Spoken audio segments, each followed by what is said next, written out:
Mbukelo silethu TV sekubingelelana esikuphathele zona sikuphathele udaba olungaluhle kahle lapho khona udaba oluthinta insizwa yakweceza uPhakamani Sibiya nokuyinsizwa ke yavela ezinkundleni zokuxhumana iphumela obala ngodaba lokuthi yalimala kabana ilinyazwa yilowa intombi yakhe ngesikhathi emshisa ngeacid. Kanti sikhumbula ukuthi uPhakamani ke waphumela obala ngodaba lakhe kwithuleleni TV nalapho khona udaba lakho luke lathinta khona abaningi. Kanti udaba lakhe selikhuleke lakhula laze lafinyelela emsakazweni uKhozi FM nalapho khona bekhuluma khona nabasakazi bokhozi FM ichaza kabanzi ngokwamehlela ukuthi kwenzakala kanjani. Kanti sibese sithola ukuthi lento yamlimaza kangangokuba akasakwazi ukuvala amehlo mangabelala, akakwazi ngisho ukuphendula umqala ngenxa yokudonseka kwenyama ngesikhathi elinyazwa ile acid. Kanti ke lokho kuzwisa okukhulu ubuhlungu sisilethu TV lapho khona kuphinde kuvela ukuthi ubulungiswa benzekalanga ngendlela efanele. Kanti ke futhi bese echaza kabanzi ngokwenzeka ukuthi bamchathisa ngeacid intombi yakhe yaphinde yamthela ngayo, baphinde bamphoqelela ukuthi bamphuzise yona, baphinde bazama ukumbulala bemklinya nangentambo ye-ayina. Kanti babe sebecela ukuthi bacela noma ubani ongaba namandla alekelele ekuthenini aphositshe esivivaneni, ekuthenini bakwazi ukuthi bamlekelele lakwazi ukulungisa isikhumba sakhe njengoba kuyisona esonakale kakhulu, ukuze naye ezokwazi ukuthi abe umuntu ozokhululeka. Baphinde futhi bacela ukuthi ubulungiswa benziwe ngendlela efanele. Mbule silethu TV nansi video sekucaphunele yona sikhela phezulu, ungakhohlwa uncofoza subscribe button ukuze siqhubeke sikwethulele zonke ezinginayo. Kwenzekani bafana?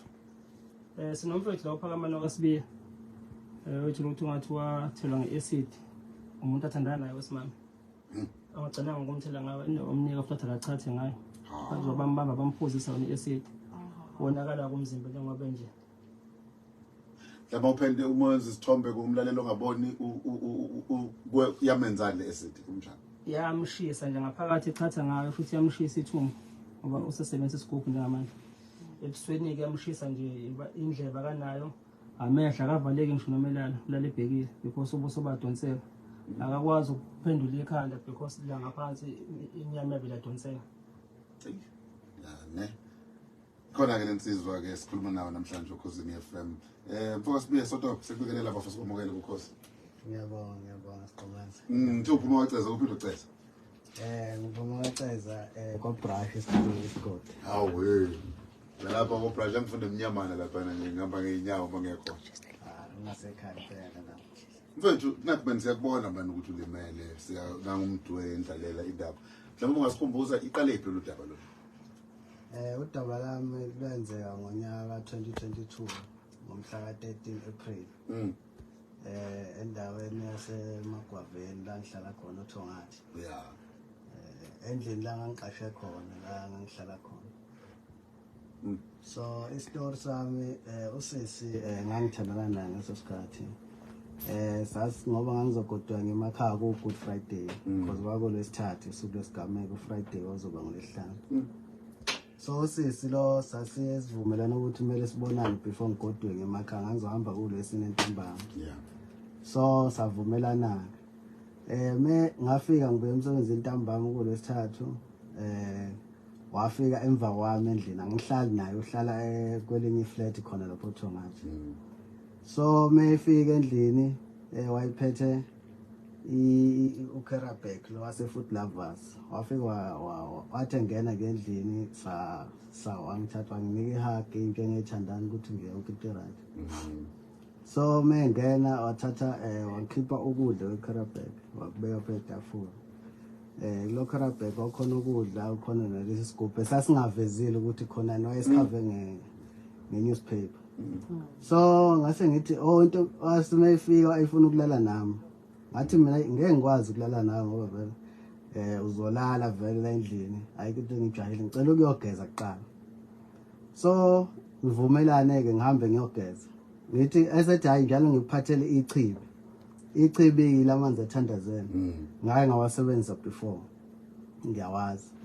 So ke mase ngiphathele ichibi ngihambe ngebathroom, engifike ebathroom ngivulela amanzi. Afike eseqhamuka ekamereni uphethe ispade lese sincane sokuyibheka. Mase ngithi mina hayi lo ngila ngithi ngithatha ispade ngalesi sikhathi ngithi ngiyasifaka ngemuva engishisa lento le. Bengishisa lento la esinyeni ngaphakathi nangemuva engcene. Ngimbuze sisi kuyini lokho nginika khona ngoba akuona amanzi awayenzi lento. athe amanzi lawo ichibi ngoba ngibhekile. So ngathi mina akuyona amanzi lawa lento eyingishisa ngaso umzuzu lo ngoba ngangithi ngizama ukuyikhipha ngemuva ingaphumi ingishisa lento. Ngase ngithi sicela ungidlulisele ifoni yami ngikwazi ukufonela umngane ukuthi angise clinic because ngangifuna iclinic same time. Ngibona ukuthi indlela engasizakala ngayo. Usisi wangena ekamereni wathatha ifoni yami wathatha isikhwama sakhe waphuma endlini wayikhuluma nefoni ngingamuzwa ukuthi because ngangilibele izinhlungu. Mayikhuluma nefoni ephuma ngomnyango wahamba 15 to 20 minutes ethi uyofuna usizo because mina ngithi ngifuna imoto ungifonela umngane wami ngefoni yami waphuma nefoni yami nefoni yakhe wahamba wangishiya endlini kanjalo ngilimele ngikubuhlungu la isimo. So abuye after 15 to 20 minutes ngingaphosisi abuye sethi usizo ulitholile. Mayibuye ethi usizo ulitholile isikhashanyana kuqhamuka imoto yomunye umfana o driver uUber Nyamasa. Ngazi ukuthi imoto kaUber ngaleso sikhathi ayihamba ngayo lo mfana. So mayifika bangithatha sihambise eclinic indlela ithi kimi iye clinic. Along the way mesihamba sidlule kwesinye isikole ekuthiwa iFabrice khona lapho eThongata. Lo mbhida lo o driver uqashe khona lapha eceleni kwakhona. So ngikhala ngamanzi ngithi ngicela bangipha amanzi ngifuna ukuphuza amanzi. Lento ngaleso sikhathi yangidlala aphuma ubhuti emotweni alandele nosisi bangishiye emotweni. Mabebuya babuya bephethe isigubhu lesi isigubhu nje samanzi kodwa but asibonakala esingaphakathi ukuthi khona.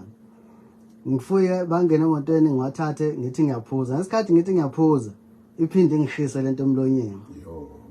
Ngithi imise ngaleso mangibuza kanti kuyini lento engiphuzisa yona bangangiphenduli ngaleso sikhathi.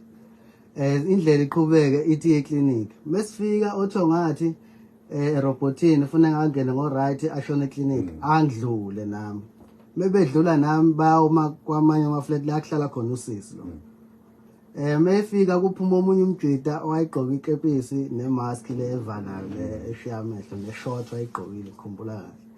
Bakhuluma ngaphandle kwemoto isikhashanyana baphinde bangena emotweni badrive bahambe nami baye ngase King Shaka International Airport ngasemahashini. Bahamba khona umgwaqo omdala lapho namahlathi bahambe nami khona mebefika bafike bame angazi yini babeyikhuluma emva kwalokho because babe ngaphandle ngaphakathi emotweni. Baphinde babuyele nami emuva same time. Ngicela udriver ngithi ngicela ungidlulise eclinic ngoba manje lento yangilimaza and imali ukuthi ngizokhokhela imali ukuthi because ngazi ukuthi imoto iuUber.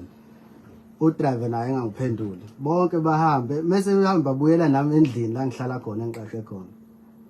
So mengifika endlini labo usisi lo nalobhuti lo esimthathe emafletini bakhulume no driver bethi cela abalinde.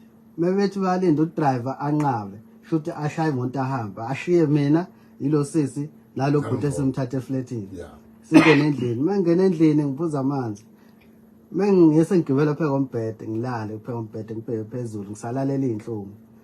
Ngithe ngithi ngisalele ngicumezile ubhuti lo esifike naye bamthatha emafletini wavele nje wangigibela empedeni wagibela phe kwami wangiklinya. Ngalesikhathi engiklinya ngimbuza uyangibulala na bengangiphenduli ngathi ngithi ngiyamemeza usisi lo ephethe iglass enalento le angithele ngayo emlonyeni angifuna ungiphuzisa. Ngalesikhathi ngithi ngiyamemeza lento iyangena lento le ngiyathimisa same time. uNkulunkulu lo ke nami ngazi uNkulunkulu wangipha amandla kangakanani ngakwazi ukugcina ngivukile nobhuti silwa ngaleso sikhathi. Ngalesikhathi ngilwa nobhuti salwa sangoba salala wazwa nginqoba wangilalisa phansi ngesisu engicindezele phansi. Kwakunebhodlela lasendlini ngathatha ibhodlela ngamgwaza ngale enyaweni wangidedela. Ngalesikhathi engidedela ngizama ukuthi ngibaleke ngimemeza ngizama ukuthi ngiyophumela eminyango. Mengithi ngiyavula umnyango bangibamba kubabili belekelelana bangibuyisa because isikhepe angisigqokile saphela sasidabukile nesikhinda esigqokile sasidabukile. So babuyele nami ngaphakathi bavala umnyango. Ngalesikhathi elwa nami lobhuti usisi wathatha iayini lasendlini elami engikenya ngentambo ngemuva engidosa kanje. Ngilwe ngathi ngisananele lokho ngisalwa nobhuti lo